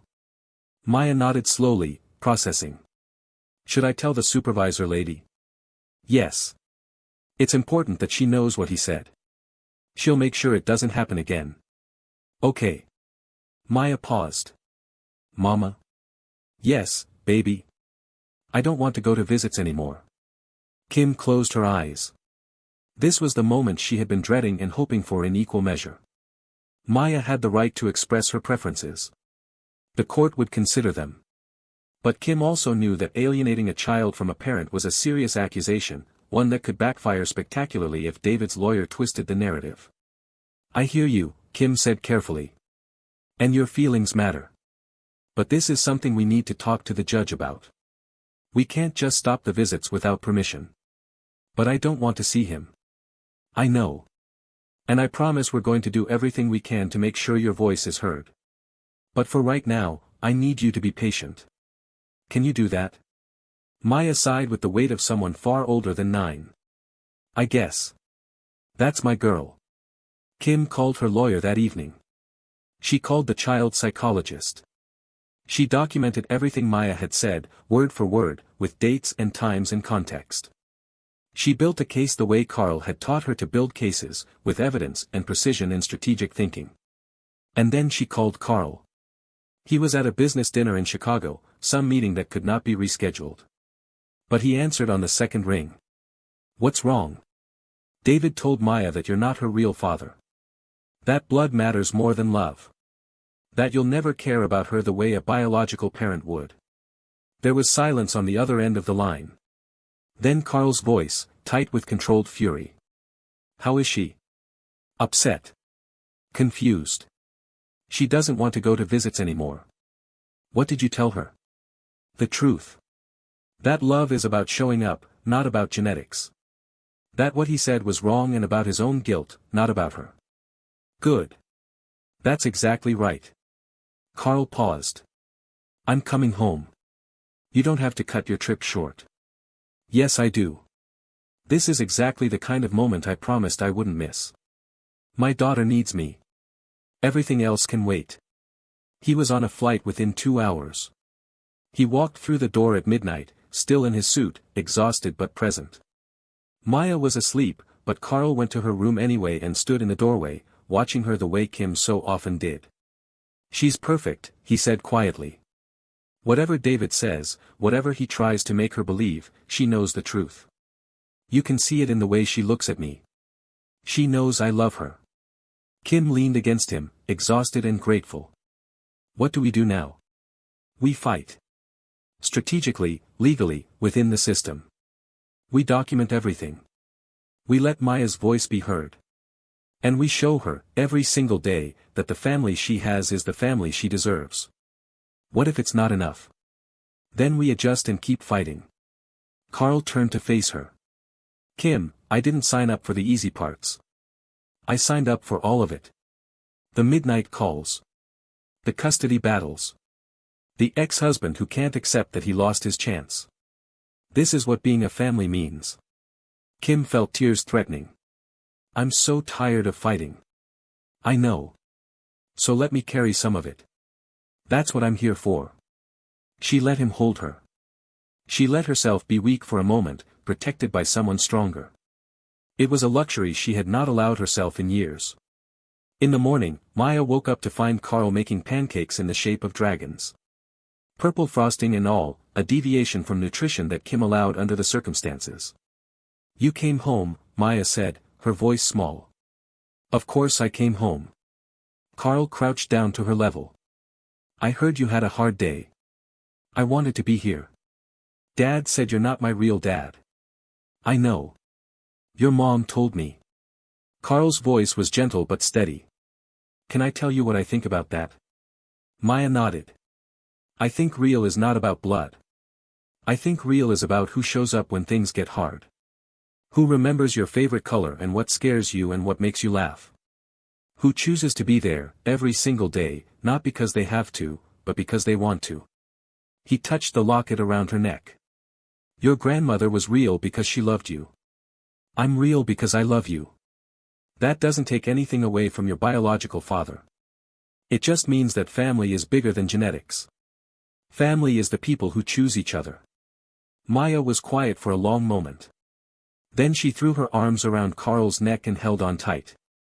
I love you, Dad. It was the first time she had called him Dad without prompting. Without it being a question or a test. Just a simple statement of fact. I love you too, baby girl. Carl's voice was thick. More than you'll ever know. Kim stood in the kitchen doorway, watching them, tears streaming down her face. This was her family. Built from wreckage and hope and the stubborn refusal to accept that broken things could not be mended. David could say whatever he wanted. He could plant whatever seeds of doubt he chose. But this moment, right here, was real. And nothing he did could take it away. The custody modification hearing happened 3 months later. Kim's lawyer presented the documentation of David's comments. The child psychologist testified about the impact on Maya's emotional state.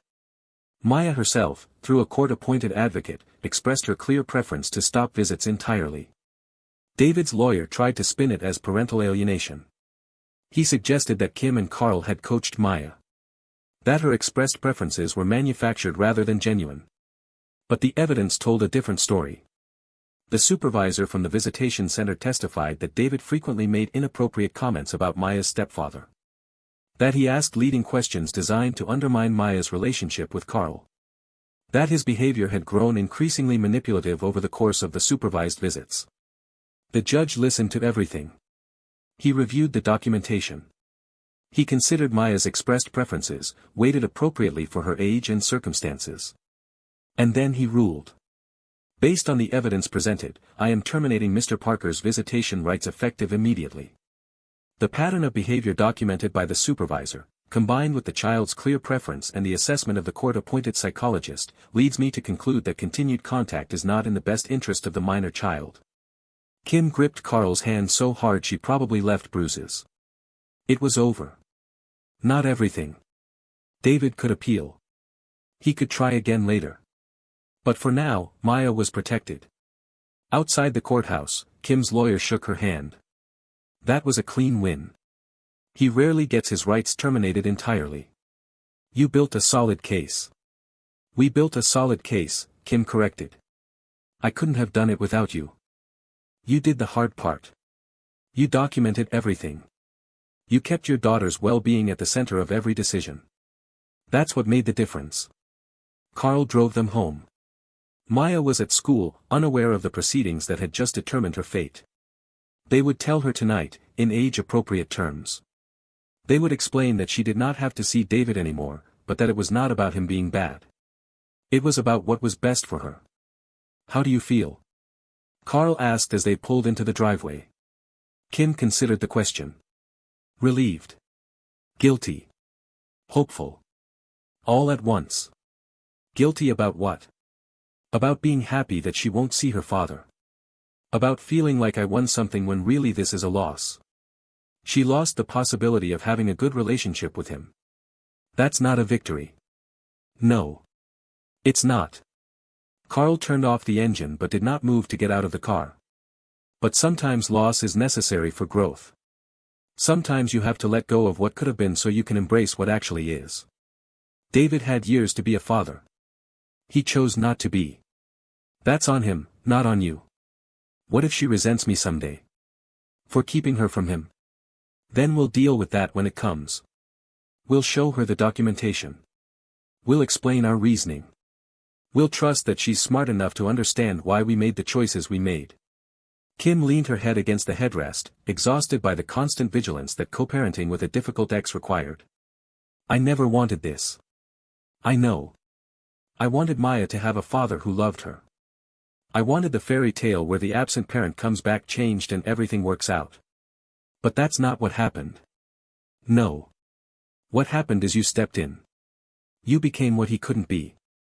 You gave her everything he should have given her and more. Carl reached over and took her hand. I didn't do it alone. You created the foundation. You showed her what real love looks like. I just built on what was already there. Kim turned to look at him. This man who had appeared in her life at the exact moment she had stopped believing in miracles. This man who had seen her at her worst and chosen her anyway. This man who had become father and partner and friend in equal measure. I love you. I love you too. Carl brought her hand to his lips. Now let's go inside and figure out what we're making for dinner. Maya's going to have questions, and I find that difficult conversations go better with good food. Kim laughed despite herself. Practical to the end. Always. They told Maya that evening over spaghetti, her favorite. The judge decided that you don't have to go to visits anymore, Kim explained. He listened to what you wanted and he made a decision based on what's best for you. Maya twirled spaghetti around her fork, her expression thoughtful. So I don't have to see Dad. Not unless you want to. And even then, not until you're older and can make that decision for yourself. Maya nodded slowly. Is he going to be mad? Probably. But that's not your problem to worry about. Adults handle adult things. Your job is to be a kid. She seemed satisfied with this answer. She finished her spaghetti and asked to be excused so she could work on a drawing she had started at school. After she left the table, Carl looked at Kim with admiration. You handled that perfectly. I've had practice. Kim started clearing dishes. Years of translating difficult adult situations into kid-appropriate terms. She's resilient. She is. Kim paused at the sink. She gets that from her grandmother. And from you. Kim smiled, a bittersweet expression that acknowledged both the compliment and the cost. From all of us, I guess. The women in my family don't break easily. Neither do the men, apparently. Carl joined her at the sink, taking over dish duty without being asked. I'm not going anywhere. I know. Kim leaned against him briefly. That's what makes this work. They finished the dishes together in comfortable silence. Outside, the evening darkened toward night. Inside, a family built from choice and persistence and love settled into the ordinary rhythm of a Wednesday that would have been unremarkable if it had not been so profoundly significant. If you've ever had to make a difficult decision to protect someone you love, if you've ever had to choose between keeping the peace and doing what's right, share your story in the comments. Let's build a community of people who understand that sometimes the hardest choices are the most necessary ones. The years that followed were not perfect. Kim had long since stopped expecting perfect. There were arguments about money and schedules and 1,000 small negotiations that marriage required. There were moments when old fears resurfaced and Kim's walls threatened to rebuild themselves. There were days when Carl worked too much and Kim had to remind him of his own principles about presence mattering more than productivity. But through it all, they chose each other. Over and over again. Every morning and every evening and every moment in between. Maya grew into a teenager with strong opinions and a stubborn streak that matched her mother's. She tested boundaries and pushed limits and rolled her eyes at parental advice the way all teenagers did. But underneath the expected rebellion was a secure kid who knew she was loved. She stopped wearing the locket at school when she turned 12, embarrassed by what she called baby stuff. But Kim noticed that she still put it on every night before bed, still held it when she was upset or scared. Some connections transcended age and social pressure. Walker Industries continued to thrive under Marcus's leadership. Carl split his time between strategic consulting and the community initiatives he had mentioned that first night at dinner. He funded a nonprofit that provided business resources to single parents, inspired by Kim's own journey and his mother's struggles. Kim sat on the board, bringing lived experience to boardroom discussions. Rosa retired from Walker Industries at 62 and immediately took up consulting, unable to sit still even in retirement. She and Kim met for lunch monthly, their professional relationship having long since evolved into genuine friendship. And David Parker faded into the background of their lives like a bad dream that grows hazier with each passing morning. He made one attempt to re-establish contact when Maya was 13, sending a letter to the house that Kim intercepted before Maya could see it. The letter was full of self-pity and accusations, classic David manipulation dressed up as reconciliation. Kim showed it to her lawyer, had it documented, and filed it away with all the other evidence of who David really was. She did not respond. Some doors were meant to stay closed. When Maya turned 16, she asked to see the letter. Kim hesitated, protective instincts warring with the recognition that her daughter was old enough to handle difficult truths. Are you sure? I'm sure. I want to understand who he is. Not to have a relationship with him, but so I'm not caught off guard if he tries again. Kim retrieved the letter from the file where she kept all the legal documents. She sat with Maya while she read it, ready to explain or comfort or whatever was needed. Maya's expression did not change as she read. When she finished, she folded the letter carefully and handed it back to her mother. He's not even sorry. No. He's not. He just wants me to feel bad for him. To make it my fault that we don't have a relationship. That's his pattern. It always has been. Maya was quiet for a moment, processing. Then she said something that surprised Kim. Thank you for protecting me from him. I know it wasn't easy. I know people probably judged you for keeping him away. But you were right. This person. She gestured toward the letter. This isn't someone I needed in my life. Kim felt tears threatening. She had spent years wondering if she had made the right choice. Wondering if Maya would resent her someday. This moment answered that question definitively. I would do it again. I know. Maya hugged her, a brief fierce embrace. That's what makes you a good mom. The moment passed. Maya returned to her homework. Life continued in its ordinary rhythms. But Kim held on to that conversation like a talisman. All the fear, all the doubt, all the sleepless nights wondering if she was damaging her daughter by keeping her from her father. None of it had been for nothing. Maya understood. Maya appreciated it. Maya was okay. More than okay. Maya was thriving. Maya graduated high school with honors. She applied to universities with a focus on child psychology, inspired by her own experiences with the court system and a desire to help other kids navigate complicated family situations. At the graduation ceremony, she gave a speech as valedictorian that made Kim cry and Carl pretend he was not crying. "We hear a lot about biological families," Maya said from the podium. "About blood being thicker than water and family ties that can't be broken. But I'm here to tell you that family is not about genetics. Family is about who shows up." She looked directly at Kim and Carl in the audience. "My mother showed up every single day of my life, even when she was exhausted and scared and had every reason to give up. My stepfather showed up, not because he had to, but because he chose to. They built a family together, one choice at a time, and that family is just as real as any biological connection." The audience applauded. Kim gripped Carl's hand and let the tears fall freely. "So when you leave here," Maya continued, "remember this. You get to choose your family. You get to decide who belongs in your life and who doesn't. Blood isn't destiny. Love is. Show up for the people who matter, and let go of the ones who don't. That's what makes a family real." She received a standing ovation. Later, at the graduation party, she hugged Carl and whispered something in his ear that made him blink rapidly and excuse himself to the bathroom for several minutes. "What did you say to him?" Kim asked her daughter. "I told him that he's the best dad I could have asked for. And that I'm proud to be his daughter." Kim's heart swelled with something beyond happiness. Beyond relief. Beyond any emotion she had a name for. He needed to hear that. "I know. That's why I said it." Maya left for university in the fall. The house felt empty without her, quieter in ways that were both peaceful and melancholy.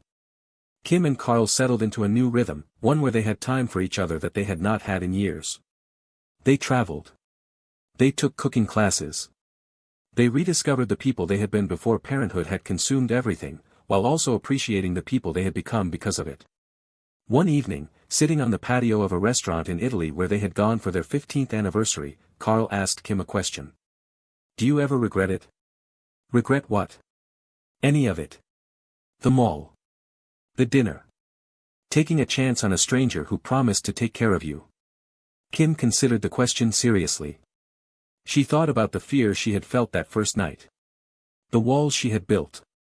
The slow, painstaking process of letting them down. The fights and the compromises and the thousand small adjustments that had shaped their life together. No. She met his eyes across the table. Not for 1 second. Even the hard parts. Especially the hard parts. They taught me who we were. They showed me that this was real and not just easy.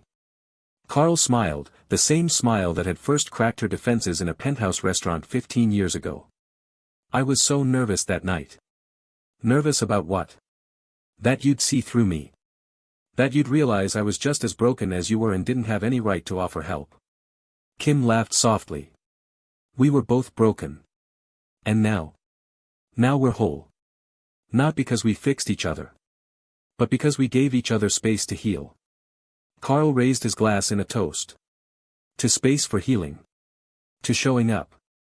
Kim clinked her glass against his. Every single day. They finished dinner as the sun set over the Italian coast, painting the sky in shades of orange and pink that reminded Kim of something she could not quite place. A beach, maybe. A proposal, years before her life fell apart. A moment when she had believed in fairy tales. She did not believe in fairy tales anymore. She believed in something better. Something real. She believed in choice. When they returned home from Italy, there was a letter waiting. Not from David. From Maya. "Mom and Dad," the letter began. Kim smiled at the casual inclusion of Carl in that address. He had earned it 1,000 times over. "I know I call and text all the time, but some things need to be written down. I've been thinking a lot about family lately, about how I ended up where I am. And I realized that I never properly thanked you for everything you did. Mom, you could have given up so many times. When Dad left. When Grandma died. When the money ran out and everything seemed impossible. But you didn't. You fought for me every single day, and you showed me what strength really looks like. Not the kind that doesn't feel pain, but the kind that feels everything and keeps going anyway. Carl, you didn't have to take us on. You had your own life, your own grief, your own complications. But you chose us. You chose to love a kid who wasn't biologically yours like she was your own flesh and blood. You chose to be present when it would have been easier to be distant. You showed me that family isn't about obligation. It's about choice. I'm studying child psychology because of you. Both of you. Because I want other kids to have what I have. I want them to know that broken families can be rebuilt. That absent parents don't have to define your worth. That love can come from unexpected places if you're brave enough to let it in. Thank you for being brave. Thank you for fighting. Thank you for showing up. I love you both more than words can say. Your daughter. Maya. Kim read the letter 3 times. Then she handed it to Carl and watched him read it with tears streaming down his face. We did okay, Carl said when he finished. We did more than okay. Kim took the letter back and held it against her chest. We built something real. From nothing. From wreckage. Kim corrected. From what was left after everything fell apart. That's even more impressive. Kim thought about the woman she had been that day in the mall. $47 in her account. A dream she could not afford. A heart so guarded it had forgotten what trust felt like. That woman would not recognize the life she was living now. The husband who adored her. The daughter who was thriving. The career she had built and the purpose she had found. But that woman had made a choice that day. She had said yes to a stranger's dinner invitation. She had shown up for an interview she was terrified of. She had let her walls come down one brick at a time. Every good thing in her life traced back to that choice. And that was the lesson, Kim realized. Not that millionaires would save you if you were patient enough. Not that the universe rewarded suffering with fairy tale endings. Not that love conquered all without effort or intention. The lesson was simpler than that. The lesson was that showing up matters. That choosing hope over fear is an act of courage. That broken things can be rebuilt if you are willing to do the work. Kim Parker had done the work. Every day for 15 years. And this life, this extraordinary, ordinary, beautiful, imperfect life, was the result. Not a fairy tale. Something better. A choice made real. This is where I leave you. But before I go, I want you to understand something. This story was never about a millionaire saving a struggling single mother. That's what the title suggests, but titles are hooks, not truths. This story was about a woman who saved herself. Who showed up at an interview and earned a job through merit. Who built a career while raising a child alone. Who let down her walls not because she was rescued, but because she was strong enough to choose vulnerability. Carl did not save Kim. He saw her. He witnessed her strength when she could not see it herself. He offered opportunity, not charity. And then he stepped back and let her climb. That is what real help looks like. Not doing the work for someone, but recognizing that they are capable of doing it themselves. And Kim climbed. Higher than anyone expected. Higher than she expected. Not because of Carl's money or connections, but because of her own resilience, her own intelligence, her own stubborn refusal to stay down when life knocked her over. If you are in a difficult place right now, if your card has been declined and your dignity stripped and your hope depleted, hear this. You are not your circumstances. You are not your bank balance. You are not the worst thing that has happened to you. You are the choice you make in the next moment. And the moment after that. And every moment that follows. Choose to show up. Choose to try. Choose to believe that broken things can be rebuilt if you are willing to do the work. Because they can. I promise you they can. Kim Parker is proof. Like this video if it moved you. Subscribe if you want more stories that remind you what you are capable of. Share this with someone who needs to hear that their worst chapter does not have to be their last chapter. And leave a comment telling me what choice you are making today. What door you are walking through. What wall you are taking down. I want to know. This community wants to know. Because we are all in this together, building lives from wreckage, choosing hope over fear, showing up one day at a time. Thank you for being here. Thank you for listening. Thank you for believing that stories like this matter. They do matter. Your story matters. And it is not over yet. The best chapter is the one you are about to write. I will see you in the next one.